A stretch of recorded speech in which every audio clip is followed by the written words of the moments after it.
Hey V riders, and thanks for joining me again.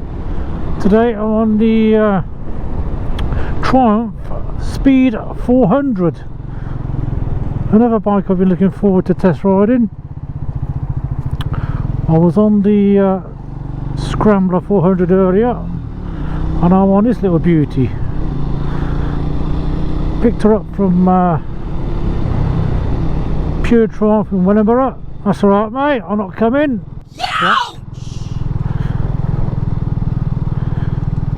Picked her up from Pure Triumph in Wellingborough a little while ago. I've had a little blast already, and I'm going to give you my impressions.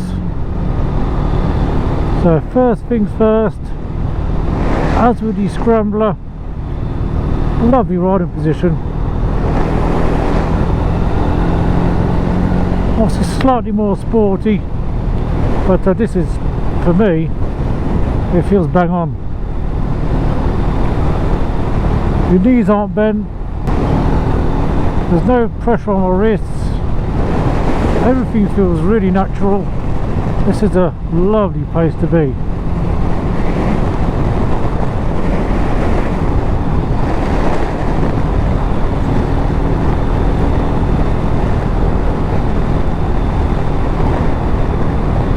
Comfort wise, this is fantastic. There's surprisingly few vibes.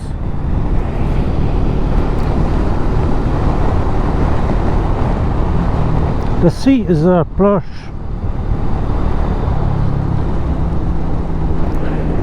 The tank is a lovely shape for you to rest your knees against.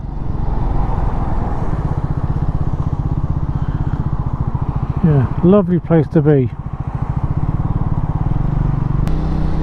So straight away, the handling feels more sporty than the Scrambler, obviously, and I can sense I'm going to really enjoy this straight away. You definitely feel like you can hoon this a bit more.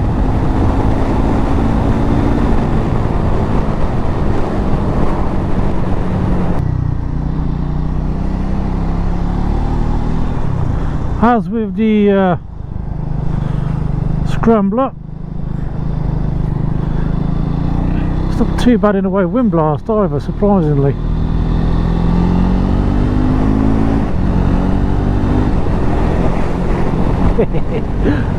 This is a peachy fun little engine.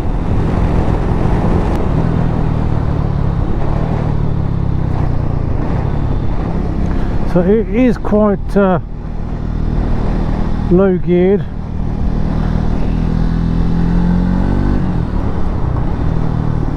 As with the Scrambler, the suspension feels far better than I was expecting for such a budget bike. You've got to remember, this is the 4995 on the road in the UK as it stands, and that's an absolute bargain. But the suspension feels better than than the original suspension on my Speed Twin. The rear shocks on that were shocking. This feels better suspended than that.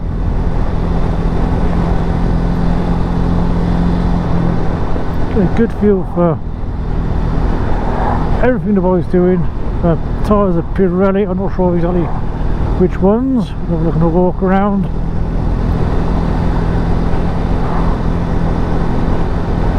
Yeah, comfort wise, this is very impressive. I'm really enjoying this. All the switchgear feels good, feels quality considering the price. Clutch is really light.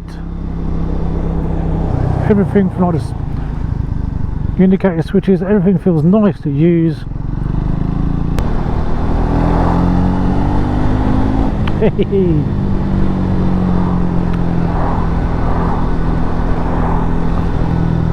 In terms of your tech, ride rails and that, you've got traction control and ABS.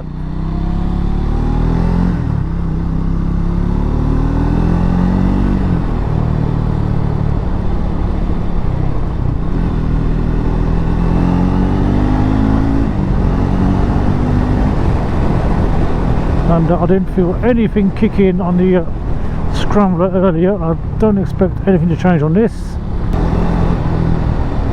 You've got a lovely dash which is really fits this bike perfectly. The dash numbers, the speedo numbers are easily visible at a glance. You've got all the info you need, like gear indicator, fuel gauge, and you've got a little trip computer, so you've got your odo display, trip 1, trip 2, miles per gallon, average miles per gallon. This bike is doing 73 apparently. Range remaining, and your traction control settings, and an option to set the time there. So yeah, well appointed bike. So let's try the low speed handling.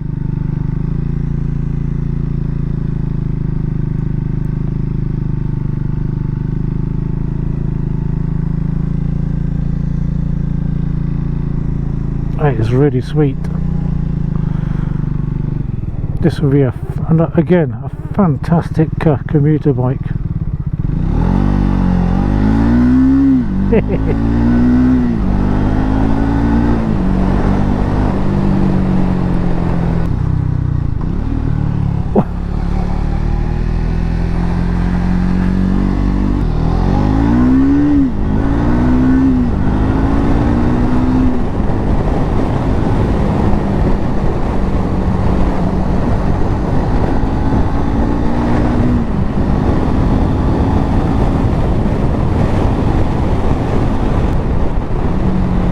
I'm not going to go too mad because of the conditions, but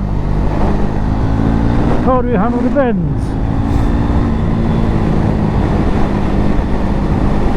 Yeah, really sweet, just like the Scrambler. This is a great handling bike.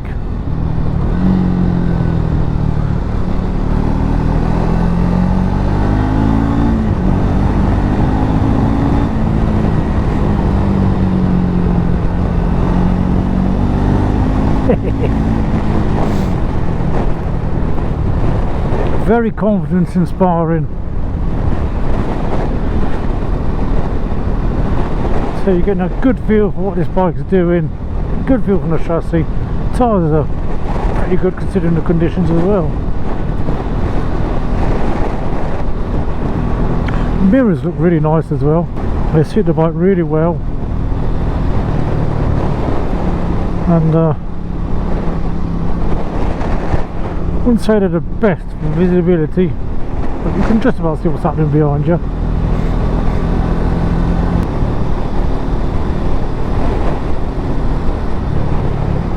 So the engine is 400cc with 39.5 brake horsepower, and it feels peppy enough, plenty responsive,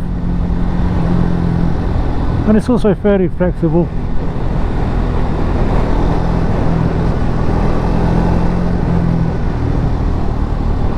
And the fueling is immaculate. You don't get different maps for anything, we don't need it.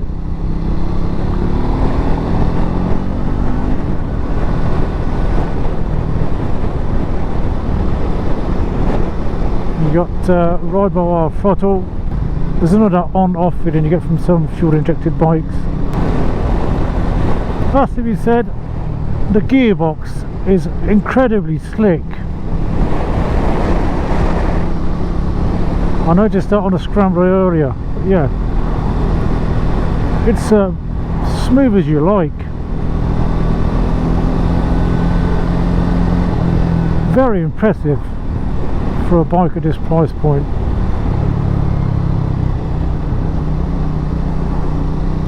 But build quality all round is pretty impressive. So on your dash you got that little rev counter there, which is okay, but it is a bit difficult to see, I find, at a glance. not difficult to see, just difficult to work out your actual res at a glance. But on a bike like this, you don't really, it's not really something you need to think about. 30 miles an hour she prefers 4th gear. Look, just hitting bumps then is so soaks them up perfectly. Brake test. Yep, really good. Front is progressive and not grabby or anything.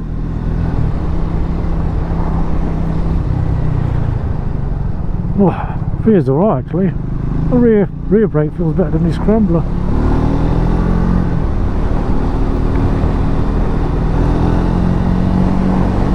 Yeah, it's nicer.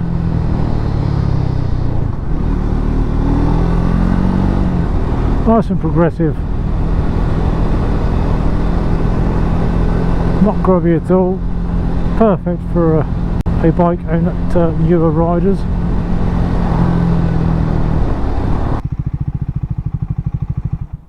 Side stand is very easy to find.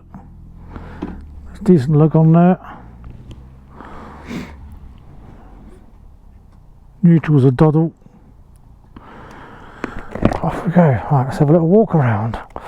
So as mentioned, this is the liquid cooled 4-valve single cylinder, 39.5 brake horsepower at 8,000 RPM. A lovely 6-speed gearbox with Bosch electronic fuel injection. Upside down big pistons and forks, which look really cool actually, don't they? The front disc is 300mm fixed, 4-piston radial caliper by Bray, obviously ABS, and the rear is at 230mm fixed disc, floating caliper, and obviously ABS as well. 790mm seat height. This is a great bike for shorties. 13-litre fuel tank, 170 kilograms wet weight. I mean, that's pretty good going really. It claimed 80.7 miles per gallon and 10,000 mile service intervals. This is going to be a cheap bike to run. I mean, for 5 grand, what a bike. I love the attention to details, like the just little things like the Triumph logos that you see dotted around on the tail light there. Let's show you the lights we're at it. So that's daytime running lights. I prefer the exhaust on the scrambler, but that's not too bad, it's not offensive. And that rear light though, that rear light looks really cool. I like that. That looks lovely. Brake light. Not sure if you're going to be able to see it. Main beam. And yeah, indicators. Oh, it needs to be started.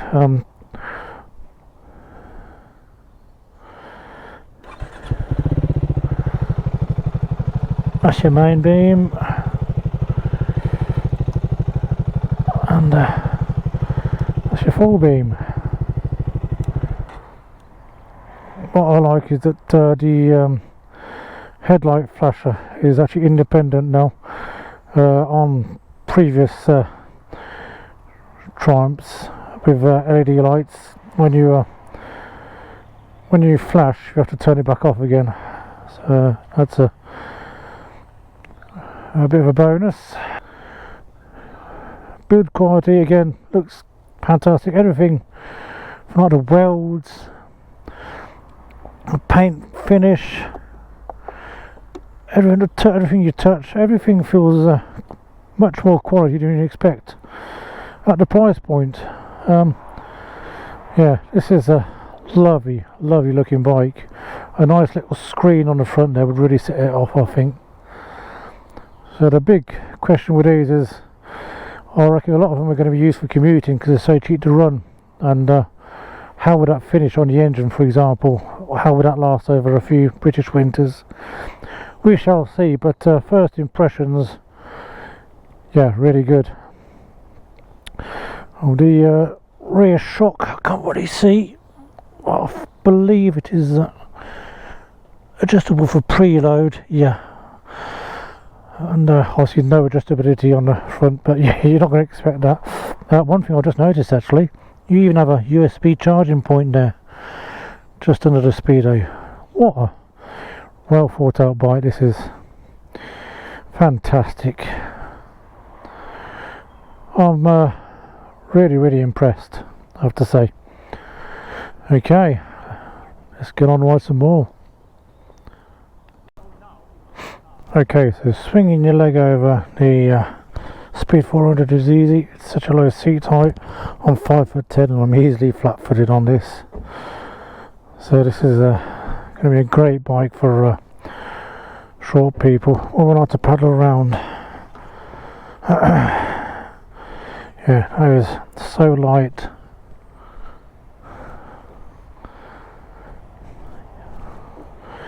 Easy to pick up from the side stand. Very easy to move around. Yeah, really nice. So unlike previous Triumphs, you no longer need to pull the clutch in to start the bike. Just press the start button. Getting into first, there's no problem at all. Neutral, no problem at all either. So who is this bike aimed at? Well, it's definitely a great bike for a new rider, that's for sure.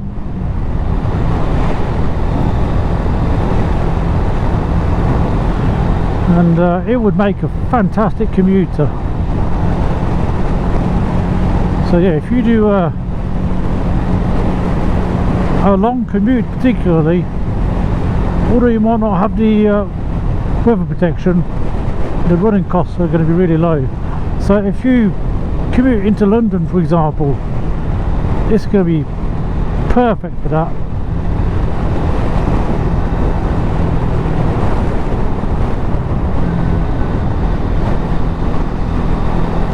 So agile, flickable, I mean this will be no problem to filter with at all. And obviously if you like the look of classic bikes but you don't want a classic, then this is going to be right up your street. And you're going to be able to customise this quite a bit as well, so you can make it your own.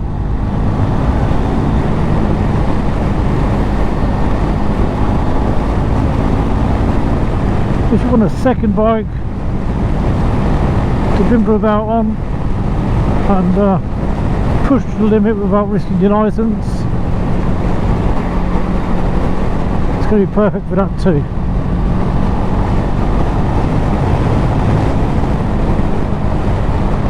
Could you tour on this? Absolutely.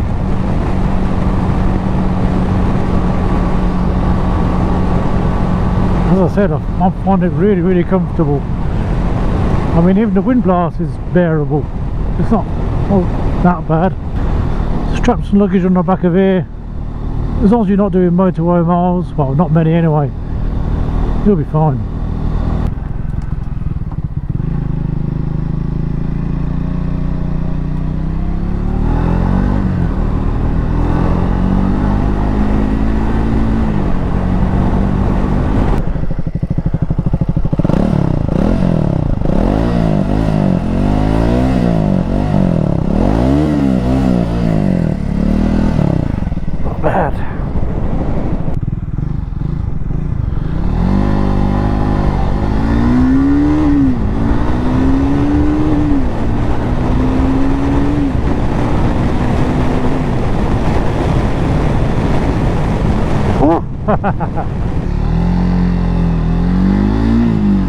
So I guess it's time for my verdict on the Triumph Speed 400, and yeah, it's another cracking little machine. This is an absolute bargain to boot.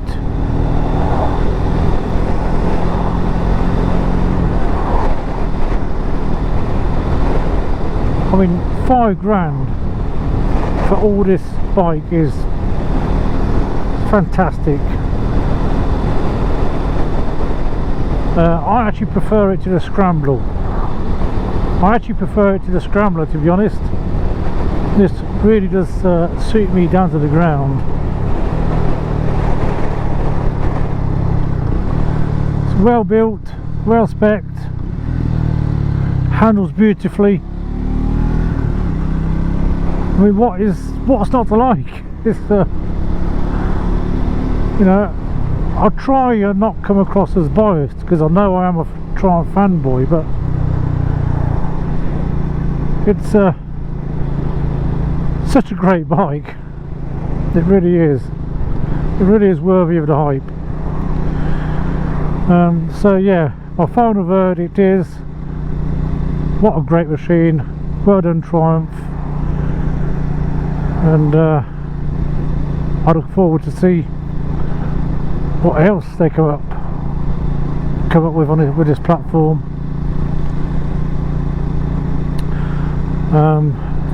Okay, so for now, just going to go and fuel up, and then we're heading back to Pure Triumph. Pull the flap over there, push down, pull up, insert nozzle,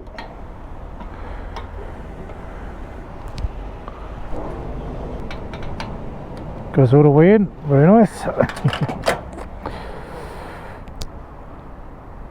Push down, pull out, key back in. Okay, let's head back.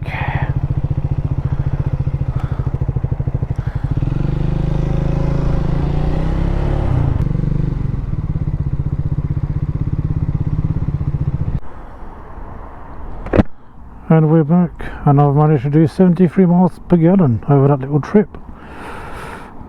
Lovely.